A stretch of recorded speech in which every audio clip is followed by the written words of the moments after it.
Il faut bien comprendre qu'une langue, ce n'est pas ce qu'on dit généralement. Une langue ne se définit pas par ce à quoi elle sert.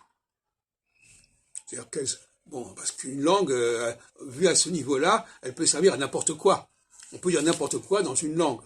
C'est pas ça le problème. La langue, c'est la question de savoir quel est son message, quel est son enseignement intrinsèque dans son mode de fonctionnement, dans sa grammaire, dans sa morphologie, quel est le message anthropologique qu'elle véhicule.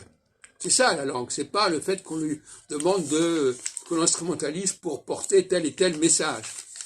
C'est pour ça qu'au niveau théologique, contrairement à ce qu'on pourrait croire, la langue, c'est d'abord la langue elle-même. C'est pour qu'on parle d'une langue sacrée. La langue ne se définit pas par la qualité de ce qu'elle véhicule, des messages qu'elle véhicule. Par exemple, le Coran,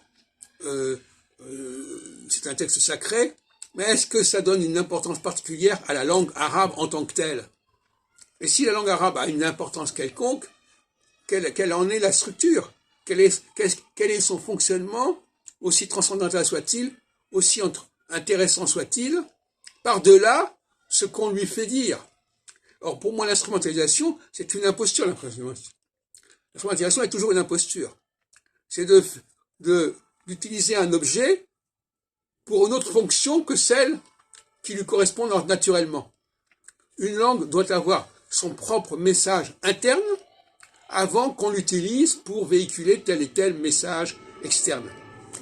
Dans le cas de l'hébreu, c'est pareil. Ce qui est important, c'est de déterminer quel est le message interne à l'hébreu et pas le fait que l'hébreu est servi à véhiculer les Écritures, l'Ancien Testament, etc. C'est là qu'il y a une confusion grave sur le plan linguistique. On ne met pas assez l'accent sur la dimension cyclique de la langue, la dimension des marqueurs de la langue, de nombre, de temps, de genre, etc. Et effectivement, il y a des langues qui sont corrompues. Il y a des langues qui ont perdu une certaine qualité structurelle.